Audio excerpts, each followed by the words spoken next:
planteó usted en varias ocasiones el papel importante que juega para el desarrollo del país la colaboración Estado e iniciativa privada. Para el pleno, ha asegurado usted que el Estado por sí solo no puede impulsar todo lo que el país necesita. En este resumen, en esta síntesis de sus años de gobierno, ¿colaboró, estuvo a la altura la iniciativa privada o fue avara, fue egoísta, quiere ser ventajosa? ¿Cómo describiría usted al final esa relación, señor presidente? Ahora te contesto. Mira, Gracias. esta es la frase que más me gusta de Washington.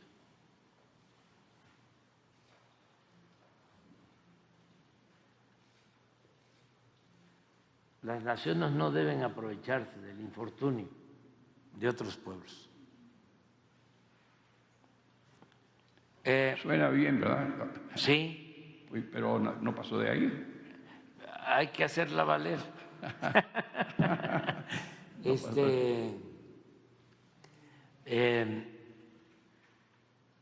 Ha sido muy buena la participación de la iniciativa privada, del sector privado. Sí. Mira, en el gobierno nuestro han ayudado en la transformación los 4 motores de la economía. El sector público, como nunca se reactivó la inversión pública y se demostró que es fundamental. Si hay inversión pública, hay empleo.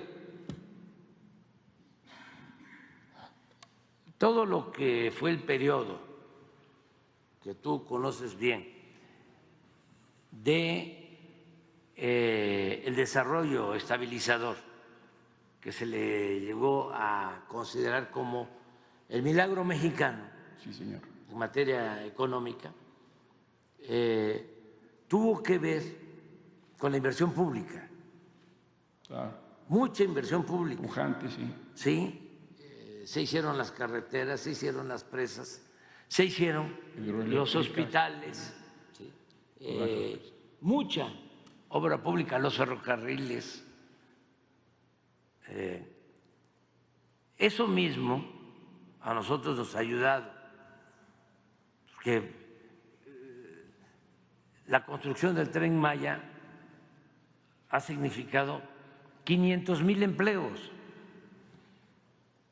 La construcción de la refinería de Dos Bocas significó casi todo el sexenio 35,000 empleos diarios directos. Era algo extraordinario, muy gratificante ir y ver construyendo la refinería, más de 30,000 obreros. Entonces, la inversión pública es importantísima. Es muy importante el sector social. Nosotros tenemos, además del sector público, tenemos un sector social excepcional. Ayer hablaba yo de los trabajadores. Ayer en la noche me tocó ver el video, la segunda parte de del documental de Pigmenio sobre el Tren Maya. Y lo que más me gustó de este video, que va a pasar hoy a las 9 de la noche, es que lo dedica fundamentalmente a los trabajadores, a la forma como los trabajadores mexicanos hacen las grandes obras. Entonces, ese es el sector social. Sí, señor. Luego está la inversión extranjera, que ese es otro motor, el tercer motor de la economía. tenemos inversión extranjera récord. El año pasado, 35,000 millones de dólares. Este año, nada más en el primer semestre, que es cuando más se registra inversión extranjera, foránea, son 30,000 millones de dólares. De lo que estamos hablando, de cómo está llegando inversión extranjera a México por el tratado y por la relación económica comercial con Estados Unidos y con Canadá. Y el otro motor importantísimo para lograr el progreso y el desarrollo del país es el sector privado. Entonces, también han invertido mucho los empresarios mexicanos y les ha ido muy bien. Tú puedes hacer una encuesta, una consulta, entrevistar a los 30, 40, 50 empresarios más importantes de México sobre cómo les ha ido en este sexenio en cuanto a utilidades. Claro. Y todos te van a decir que han obtenido ganancias lícitas, importantes. Y ya ni hablar de los banqueros. Han obtenido utilidades récord, eso sí lo tengo muy claro, 272,000 millones de pesos de utilidades el año pasado. Usted nos contó que cuando aseguró la presidencia habló con los banqueros y les dijo no va a cambiar las reglas, pero son unas reglas terribles, el dinero es costosísimo, señor presidente. ¿Cómo? Son unas reglas que usted les ofreció no cambiar, que les han beneficiado, como siempre, tienen ganancias fabulosas, aladinescas, y el dinero es carísimo y las condiciones de crédito es carísimo. Sí, pero es parte de los equilibrios. ¿Parte de? De los equilibrios que debemos de mantener. No cambiaron las reglas. Sí, claro. ¿Sí? Ellos siguieron invirtiendo en México y nos garantizó no cambiar esas reglas, que se mantuviese estabilidad económica, financiera. Es un precio que hay que pagar porque es muy importante mantener estos equilibrios. Desde luego, si le va bien a la mayoría del pueblo,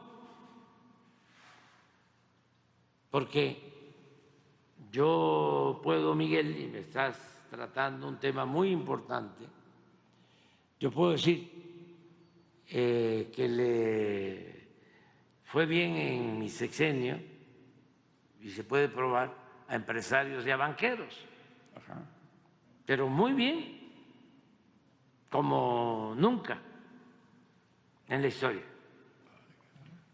Pero tengo la dicha de poder decir también que le fue muy bien a la mayoría de los mexicanos y sobre todo que sacamos de la pobreza a millones de mexicanos, como no sucedía en décadas. Y puedo decir que aún con las utilidades de empresarios y banqueros se redujo en México, porque le fue bien a los trabajadores, le fue bien a los campesinos, a la mayoría de nuestro pueblo, se redujo la desigualdad. Voy a poner un ejemplo. Sí, señor presidente. La diferencia cuando gobernó Calderón entre un rico y un pobre en México. El rico tenía 34 veces más en promedio que el pobre. 34 veces más. Y ahora, de acuerdo al INEGI, esa diferencia se redujo a 15 veces, de 34 a 15. ¿Los pobres son menos pobres? Los pobres son menos pobres. Y eso es mi gran satisfacción. Entonces, siempre menciono el dicho choco jarocho, ¿Cómo es? campesino, que cuando la milpa se da bien, alcanza hasta para el pájaro. Alcanza. Sí, el modelo nuestro, que no vamos a patentarlo porque creo que va a quedar de manifiesto, que es totalmente distinto al modelo neoliberal, significa apoyar abajo para fortalecer el mercado interno, que haya ingresos en la mayoría del pueblo para que consuman, que no haya crisis de consumo, y esto ayuda al comercio, ayuda a la industria y llega hasta arriba. El modelo neoliberal que impusieron y que siguen aplicando en otros países es ayudar arriba con el sofisma, la mentira de que si le va bien al de arriba, salpica. Sí, la riqueza llega abajo, como si la riqueza fuese contagiosa o permeable, y eso no es así. ¿Sí? Entonces, como decidimos llevar a cabo esta política, que es única, no se aplica en otros países, no es presumir, pero vino la crisis de la pandemia, sí, y lo que me vinieron a sugerir era que hiciéramos lo mismo, que incluso contratáramos créditos para apoyar arriba. Me vinieron a plantear una moratoria en el pago de impuestos. Me acuerdo que el dirigente de empresarios me dijo, mire, si no acepta, además, ya que lo mencionaste, tuvo cosas muy buenas, A él se le deben dos cosas, por ejemplo, muy favorables. Una, que él entendió que había que aumentar las cuotas de participación de los empresarios para que recibieran mejores pensiones los trabajadores, porque con las reformas que hizo Zedillo y Calderón, al jubilarse los trabajadores iban a recibir solo el 30% de su salario. Entonces, Carlos